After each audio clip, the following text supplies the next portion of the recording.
ยามค่ำคืนของหมู่บ้านเล็กๆริมป่ามักเงียบสงบจนได้ยินเสียงจิ้งหรีดร้องประสานกันเป็นจังหวะลมเย็นพัดเอื่อยๆผ่านหลังคามุงจากของกระท่อมไม้หลังหนึ่งกระท่อมหลังนั้นคือบ้านของหญิงชราที่ผู้คนเรียกกันว่ายายมายายมาเป็นหญิงชราผิวกร้านผมขาวโพลนดวงตาอ่อนโยน เธอใช้ชีวิตอย่างเรียบง่ายมาทั้งชีวิตทุกวันยายมาจะตื่นตั้งแต่ฟ้ายังไม่สว่างสะพายตะกร้าใบเก่าแล้วเดินเข้าป่าลึกเพียงลำพังเพื่อเก็บของป่ามาขายที่ตลาด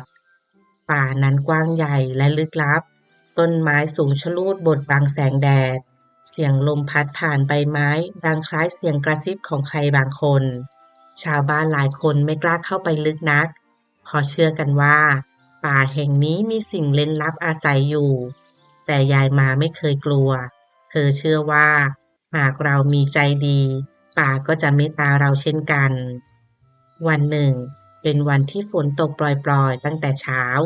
หมอกบางลอยคลุมป่าจนดูราวกับโลกอีกใบยายมาเดินตามทางดินชื้นๆจนมาถึงลำธารสายเล็กน้ำไหลเอื่อยสะท้อนแสงสีเทาของท้องฟ้าขณะกำลังจะหันกลับเสียงแผ่วเบาดังขึ้นจากพงหญ้าอบอบเสียงนั้นฟังดูอ่อนแรงราวกับขอความช่วยเหลือยายมาหยุดเดิน หัวใจสั่นไหวอย่างบอกไม่ถูก เธอแหวกหญ้าเข้าไปและพบว่ากบตัวหนึ่งนอนนิ่งอยู่ริมน้ำขาของมันมีรอยบาดเจ็บดวงตากลมโตดูหม่นเศร้าเจ้าคงเจ็บมากสินะยายมากระซิบเบาๆราวกลัวว่าป่าจะได้ยินเธอล้างแผลให้กบอย่างทนุถนอมมือเหี่ยวย่นของเธอสั่นเล็กน้อยแต่เปี่ยมไปด้วยความตั้งใจแล้วจู่ๆ ลมเย็นก็พัดแรงขึ้น ใบไม้รอบตัวไหวพร้อมกัน เสียงคล้ายเสียงถอนหายใจดังผ่านไป ยายมาขนลุก แต่เธอก็ไม่ถอย ยายไม่ทิ้งเจ้าไว้ตรงนี้หรอก คืนนั้นยายมานำกบกลับมาที่กระท่อม เสียงฝนกระทบหลังคาดังสม่ำเสมอ แสงตะเกียงน้ำมันส่องไหวๆทำให้เงาในห้องดูเคลื่อนไหวราวมีชีวิต ยายมาวางกบไว้ใกล้เตียง นอนเถอะพรุ่งนี้ค่อยว่ากันใหม่กลางดึกยายมาสะดุ้งตื่นเธอได้ยินเสียงเหมือนใครเดินอยู่รอบกระท่อม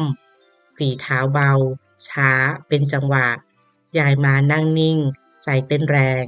แต่เมื่อเงี่ยหูฟังเสียงนั้นก็หายไปเหลือเพียงเสียงกบส่งเสียงอบเบาๆราวกับปลอบใจคืนนั้นยายมาฝั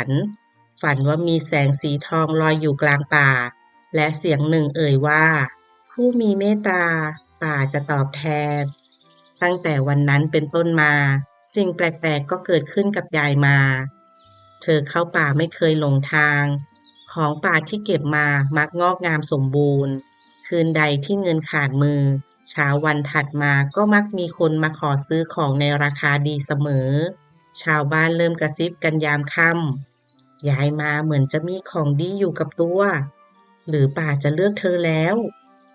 แต่ยายมาไม่เคยสนใจคำพูดเหล่านั้นเธอยังคงแบ่งอาหารให้กบทุกวันพูดคุยกับมันเหมือนเพื่อนถ้ายายได้ดีก็ดีใจที่เจ้ามาอยู่เป็นเพื่อนนะกบมักจะนั่งนิ่งฟังอย่างตั้งใจดวงตาของมันสะท้อนแสงตะเกียงอย่างประหลาดคืนหนึ่งเป็นคืนเดือนเพ็ญพระจันทร์ลอยสูงเหนือยอดไม้ แสงสีเงินส่องผ่านช่องหน้าต่างเข้ามาในกระท่อมยายมาลืมตาขึ้นและต้องกลั้นหายใจกบตัวนั้นกำลังเปล่งแสงตัวของมันค่อยๆเปลี่ยนจากสีเขียวธรรมดาเป็นสีทองสุกปลั่งลวดลายของลำตัวเรืองแสงราวกับมีชีวิต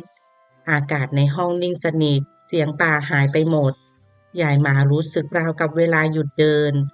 ในใจของเธอมีเสียงหนึ่งดังขึ้นอย่างชัดเจน เมตตาที่แท้จริงไม่ต้องการคำตอบแทนแต่เมื่อถึงเวลามันจะกลายเป็นโชคน้ำตาไหลอาบแก้มยายมาเธอคุกเข่าลงช้าๆถ้าเจ้าเป็นสิ่งศักดิ์สิทธิ์จริงยายก็ขอเพียงให้เจ้าอยู่กับยายไปนานๆกบส่งเสียงโอ๊กแผ่วเบาแสงสีทองค่อยๆจางหาย เหลือเพียงกบตัวเดิมที่ไม่ธรรมดาอีกต่อไปยายมากลายเป็นเศรษฐีที่คนเคารพและเธอยังคงนอนในกระท่อมหลังเดิมกินข้าวง่ายๆและมีกบตัวหนึ่งนั่งอยู่ข้างตะเกียงทุกคืนก่อนนอนยายมามักพูดเบาๆขอบใจนะที่มาสอนให้ยายรู้ว่าความดีไม่เคยหายไปไหนและเมื่อไฟตะเกียงดับลงในป่าลึกเสียงลมก็พัดผ่านใบไม้คล้ายเสียงหัวเราะแผ่วเบาราวกับป่าทั้งผืนกำลังเฝ้ามองหญิงชราผู้มีหัวใจงดงาม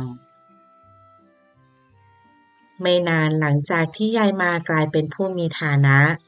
เรื่องราวของเธอก็ไม่ใช่เพียงเรื่องเล่าภายในหมู่บ้านเล็กๆริมป่าอีกต่อไปข่าวลือค่อยๆแพร่กระจายออกไปตามลมตามปากของพ่อค้าเล่และคนเดินป่ายายมารวยเพราะช่วยกบตัวหนึ่งกบนั่นไม่ใช่กบธรรมดาเป็นกบนำโชคใครได้มันไว้จะไม่จนอีกเลยเรื่องเล่านั้นเดินทางข้ามป่าข้ามลำธารไปถึงอีกหมู่บ้านหนึ่งที่อยู่ลึกเข้าไปทางทิศเหนือหมู่บ้านนั้นมีชายชาวบ้าน2 คนคือคำปันและเสริมทั้งสองมีอาชีพเก็บของป่าเช่นเดียวกับยายมาแต่ชีวิตของพวกเขาไม่ง่ายนักฤดูฝนที่ผ่านมาป่าให้ผลน้อยของป่าขาดแคลนเงินทองล่อยหลอขนาดนั่งผิงไฟหน้าบ้านเสียงไม้แตกดังเปรี้ยท่ามกลางความเงียบคำปันเอ่ยขึ้นเอ็งได้ยินเรื่องยายมาหรือยังผู้หญิงแก่ที่รวยเพราะช่วยกบเสริมเงยหน้าขึ้นดวงตาวาววับได้ยินสิเขาว่ากบมันให้โชคถ้าเราเจอบ้างชีวิตคงเปลี่ยนคำปันนิ่งไปครู่หนึ่งก่อนพูดเสียงต่ำถ้าอย่างนั้นพรุ่งนี้เราเข้าป่ากันลึกหน่อยเผื่อจะเจอสัตว์บาดเจ็บเหมือนเขาเสริมยิ้มบางๆแค่ช่วยมันชีวิตก็สบายแล้วคุ้มจะลองเช้าวันรุ่งขึ้นทั้งสองสะพายตะกร้ามีดพระและเสบียงเล็กน้อยป่าที่พวกเขาเข้าไปเป็นป่าลึกเงียบกว่าป่าทั่วไปต้นไม้สูงทึบแสงแดดแทบส่องไม่ถึงพื้นยิ่งเดินลึกเสียงนกเสียงแมลงยิ่งเงียบลงมีเพียงเสียงฝีเท้าของพวกเขาที่เหยียบใบไม้แห้งแปลกนะเสริมพูดขึ้นป่านี่เงียบเกินไปคำปันหัวเราะเบาๆเงียบก็ดีสิจะได้ยินเสียงสัตว์เจ็บง่ายๆทั้งสองเดินไปตามลำธารหยุดดูตามพุ่มไม้ตามซอกหินแต่ไม่ว่าจะเดินนานแค่ไหนไม่มีเสียงร้องไม่มีเสียงบาดเจ็บไม่มีแม้แต่เงาของกบแดดเริ่มคล้อยต่ำความเหนื่อยล้าค่อยๆกัดกินกำลังใจหรือข่าวจะไม่จริงวะเสริมถอนหายใจเดินมาตั้งครึ่งวันไม่เห็นอะไรเลยคำปันเริ่มขมวดคิ้วถ้าเจอช้าเราก็แค่รอแต่ในใจของเขาความหวังเริ่มสั่นคลอนพอใกล้ค่ำลมเย็นพัดแรงขึ้นเงาต้นไม้ทอดยาวเหมือนแขนยักษ์ที่คืบคลานจู่ๆเสริมก็หยุดเดินเองได้ยินไหมเหมือนเสียงอะไรทั้งสองเงี่ยหูฟังมีเสียงลมพัดผ่านใบไม้ไม่มีอะไรอื่นข้าคิดไปเองเสริมพูดเสียงแผ่วในขณะเดียวกันลึกเข้าไปในป่าที่พวกเขามองไม่เห็นกบตัวหนึ่งนั่งนิ่งอยู่บนก้อนหินดวงตาของมันมองมาอย่างสงบไม่หวาดกลัวไม่ตื่นตระหนกราวกับกำลังมองผ่านพวกเขาไปเมื่อแสงสุดท้ายของวันดับลงคำปันกับเสริมตัดสินใจกลับตะกร้าแทบว่างเปล่าไหล่ตกหัวใจหนักอึ้งสงสัยเราจะไม่มีวาสนาเสริมพูดเบาๆช่วยสัตว์เพื่อหวังโชคมันไม่ใช่ของง่ายคำปันพยักหน้าบางทีสิ่งที่ยายมาได้อาจไม่ใช่เพราะกบทั้งสองเดินออกจากป่าโดยไม่รู้เลยว่าป่าทั้งผืนได้ตัดสินใจแล้วคืนนั้นยายมานั่งอยู่หน้ากระท่อมกบของเธอนั่งเงียบๆใต้แสงตะเกียงยายมารู้สึกใจไม่สงบราวกับป่ากำลังบอกอะไรบางอย่างวันนี้มีคนเข้าป่ามาด้วยความหวังที่ไม่บริสุทธิ์ใช่ไหมยายมาพูดเบาๆกบไม่ตอบแต่ดวงตาสะท้อนแสงวูบหนึ่งก่อนจะสงบนิ่งยายมายิ้มเศร้าๆโชคดีไม่ได้เกิดจากการตามหา แต่มันเกิดจากหัวใจที่ไม่หวังอะไรเลยเช้าวันต่อมาคำปันกับเสริมยังคงตื่นไปเข้าป่าตามปกติไม่ร่ำรวยไม่พบกบนำโชคแต่ในใจของพวกเขาเริ่มมีคำถามใหม่เกิดขึ้นถ้าเราเข้าป่าเพื่อช่วยชีวิตไม่ใช่เพื่อหวังโชคป่าจะมองเราเปลี่ยนไปไหมและลึกเข้าไปในผืนป่ากบตัวหนึ่งยังคงนั่งเงียบรอเพียงผู้ที่มีหัวใจเหมือนยายมา หลังจากกลับจากป่าด้วยหัวใจที่ว่างเปล่าคำปันและเสริมต่างแยกย้ายกลับบ้านคืนนั้นทั้งสองนอนกระสับกระส่ายภาพข่าวเล่าลือเรื่องกบนำโชคของยายมา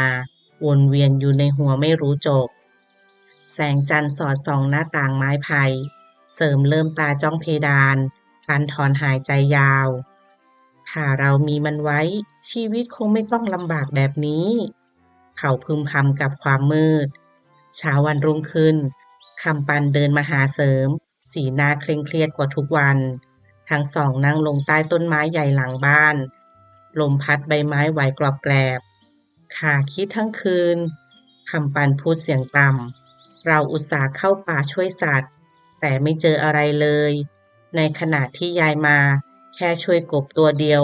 กลับได้ทุกอย่าง เสริมเงียบไปครู่หนึ่งก่อนถามแล้วเองจะบอกอะไร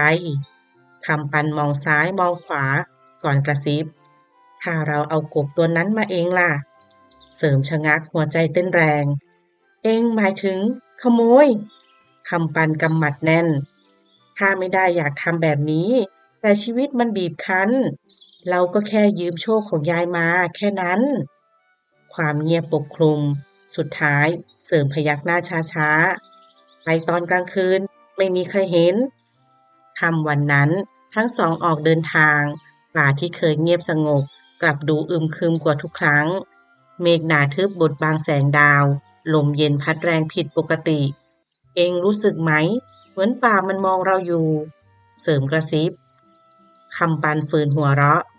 คิดมากไปเองรีบทำแล้วรีบกลับเถอะ เมื่อถึงหมู่บ้านของยายมาทุกบ้านดับไฟเงียบสนิทมีเพียงกระท่อมไม้หลังเล็กของยายมาที่มีแสงตะเกียงลิบหรี่ลอยออกมานั่นไงบ้านนั้นคำปันชี้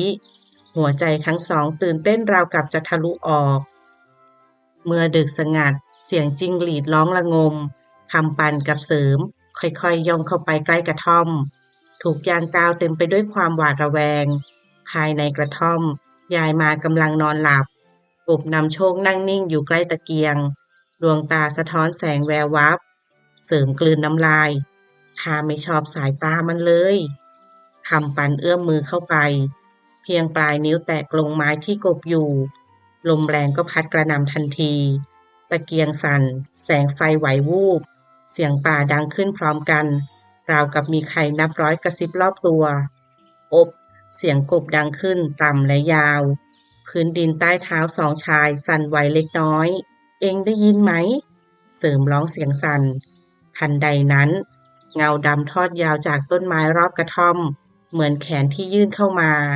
หนามไม้เกี่ยวขาเสริมจนล้มลงช่วยข้าด้วยคำปันพยายามถอยแต่เท้ากลับสะดุดรากไม้ล้มกระแทกพื้นเสียงฟ้าร้องสนั่นทั้งที่ไม่มีฝน ยายมาลืมตาขึ้น เธอลุกนั่งช้าๆ มองภาพตรงหน้าด้วยสายตานิ่งสงบ พวกเจ้ามาที่นี่ด้วยใจแบบไหน เสียงของยายมาไม่ดังแต่หนักแน่น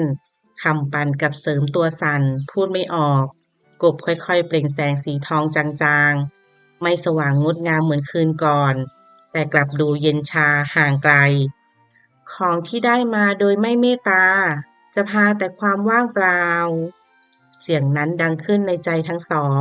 ก่อนที่แสงจะดับลงเมื่อรุ่งเช้าชาวบ้านพบคำปันและเสริมนอนหมดแรงอยู่หน้ากระท่อมตะกร้าแตกของป่าหายไปร่างกายไม่บาดเจ็บสาหัสแต่ดวงตากลับหม่นเศร้าราวกับสูญเสียบางอย่างไปตลอดกาลตั้งแต่นั้นมาไม่ว่าทั้งสองจะเข้าป่ากี่ครั้งป่าก็ไม่เคยมอบสิ่งใดให้มากกว่าความจำเป็นอีกเลย ยายมายังคงใช้ชีวิตเช่นเดิม กบนำโชคนั่งอยู่ข้างตะเกียงทุกคืนก่อนนอนยายมามักพูดเบาๆโชคดีไม่เคยอยู่กับคนที่อยากได้มันแต่มันจะอยู่กับคนที่ไม่คิดจะเอาอะไรจากใครลมยามค่ำพัดผ่านป่ากลับมาเงียบสงบอีกครั้ง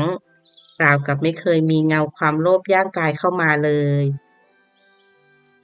รุ่งเช้าวันนั้นแสงแดดอ่อนๆส่องผ่านยอดไม้คำปันและเสริมเดินกลับหมู่บ้านของตนอย่างเชื่องช้าร่างกายอ่อนแรงราวกับถูกดูดพลังไปทั้งคืนแต่สิ่งที่หนักยิ่งกว่าคือหัวใจที่เต็มไปด้วยความละอายไม่มีใครพูดอะไรระหว่างทางมีเพียงเสียงฝีเท้าที่ลากไปบนดินและลมหายใจที่หนักอึ้งเมื่อถึงบ้านทั้งสองนั่งลงใต้ถุนเรือน ไม้กระดานเก่าลั่นเอียดอาร์ตเบาๆเสริมเป็นฝ่ายพูดก่อนเสียงแหบแผ่วข้าไม่อยากกลับไปป่าแบบนั้นอีกแล้วคำปันก้มหน้ามือสั่นเล็กน้อยข้าก็เหมือนกันคืนที่ผ่านมาข้ารู้สึกเหมือนสูญเสียอะไรบางอย่างไม่ใช่เงินไม่ใช่โชคแต่เป็นความสบายใจที่ไม่เคยเห็นค่าความเงียบปกคลุมอีกครั้งก่อนที่คำปันจะเงยหน้าขึ้น ดวงตาแน่วแน่กว่าเดิมเสริมเราหยุดเถอะหยุดคิดลัดหยุดอยากได้ของที่ไม่ใช่ของเราจากนี้ไปข้าจะทำมาหากินสุจริตเสริมพยักหน้าน้ำตาคลอข้าด้วยถ้าโชคดีมีจริงข้าอยากได้มันจากการกระทำของตัวเองไม่กี่วันต่อมาทั้งสองตัดสินใจเดินทางอีกครั้งแต่ครั้งนี้ไม่ได้มาพร้อมความโลภ หากมาพร้อมความตั้งใจจะขอโทษ เมื่อมาถึงหมู่บ้านของยายมากระท่อมไม้ยังคงตั้งอยู่ท่ามกลางความสงบยายมากำลังกวาดลานบ้านใบไม้แห้งปลิวตามลมคำปันกับเสริมยืนลังเลอยู่ครู่หนึ่งก่อนจะยกมือไหว้ยายมาคำปันพูดเสียงสั่นพวกข้าทำผิดคืนก่อนพวกข้าโลภข้ามาขอขมาและขอให้ยายลงโทษก็ได้ ยายมาหยุดกวาดเงยหน้ามองชายทั้งสองสายตาของเธอไม่ดุดันไม่โกรธมีเพียงความสงบและเมตตายายรู้อยู่แล้วว่าพวกเจ้าจะกลับมาเธอพูดเบาๆเพราะคนที่รู้สึกผิดยังมีหัวใจดีอยู่เสริมสุดเข่าลงถ้ายายไม่รังเกียจ ถ้าย้ายไม่รังเกียจขอให้พวกข้าได้ช่วยงานไม่เอาโชคไม่เอาโกบแค่อยากทำงานสุจริตยายมายิ้มอ่อนถ้าอยากเริ่มใหม่ก็เริ่มจากการลงมือทำตั้งแต่นั้นมาคำปันกับเสริมช่วยงานในบ้านยายมาคนหนึ่งช่วยเข้าป่าเก็บของอย่างระมัดระวังอีกคนช่วยคัดแยกของแบกไปขายที่ตลาดไม่มีใครเอาเปรียบใคร ทุกอย่างแบ่งปันกันอย่างยุติธรรมค่ำคืนหนึ่งขณะทั้งสามนั่งกินข้าวใต้แสงตะเกียงกบนำโชคนั่งนิ่งอยู่มุมห้องเสริมมองมันแล้วพูดเบาๆแปลกนะตอนนี้ข้าไม่รู้สึกอยากได้อะไรจากมันเลยคำปันยิ้มข้าก็เหมือนกันแค่ได้กินอิ่มนอนหลับก็สุขใจแล้วยายมาพยักหน้านั่นแหละคือโชคที่แท้จริง กบส่งเสียงโอ๊กเบาๆแสงสีทองจางๆวูบขึ้นเพียงครู่ราวกับรับรู้และยินดีไม่นานนักข่าวไม่ได้เล่าขานเรื่องกบนำโชคอีกต่อไปแต่กลายเป็นเรื่องของหญิงชราผู้เมตตาและชายสองคนที่กลับใจบ้านหลังเล็กๆริมป่ากลายเป็นที่พึ่งของกันและกันทุกคนทำงานสุจริตแบ่งปันแรงแบ่งปันข้าวและแบ่งปันความอบอุ่น ยามค่ำคืนลมพัดผ่านใบไม้ดังแผ่วเบาป่าดูลึกลับเช่นเดิมแต่ไม่ได้น่ากลัวอีกต่อไปเพราะป่ารู้ดีว่าคนในบ้านหลังนั้นเลือกเดินบนทางที่ถูกต้องและใต้แสงดาวกบนำโชคยังคงนั่งนิ่งไม่เพื่อให้โชคใครแต่เพื่อเฝ้าดูหัวใจของมนุษย์ที่งดงามขึ้นทุกวันหากใครชอบคลิปนี้ก็อย่าลืมกดถูกใจ กดติดตามและกดกระดิ่งแจ้งเตือนเพื่อเป็นกำลังใจให้ด้วยนะคะสำหรับวันนี้ช่องมามิมิและมิมก็ต้องขอลาไปก่อนเจอกันใหม่ในคลิปหน้าสวัสดีค่ะ